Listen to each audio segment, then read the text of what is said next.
Takimet e deputetëve socialistë dhe të zgjedhurve vendor me tregtarë e biznesmen të vegjël kanë vijuar sot në Saukun e Poshtëm, zonën të cilën kryefjalë mbjetesës janë kthyer listat. Banorët thonë se mungesa e një vendi pune i ka detyruar t'i drejtohen dyqaneve duke kërkuar ushqim me listë. Bizneset e vogla shprehen se përpos pritjes për të marrë paratë e tyre, mbi ta rëndojnë edhe taksat e larta.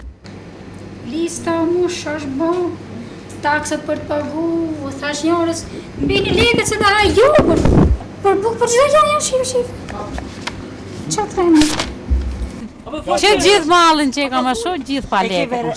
Veresi, e? Që gjithë pa lekë, s'ka fare. E mushëm pra unë pa lekë se s'kemi puna, hoqëna puna.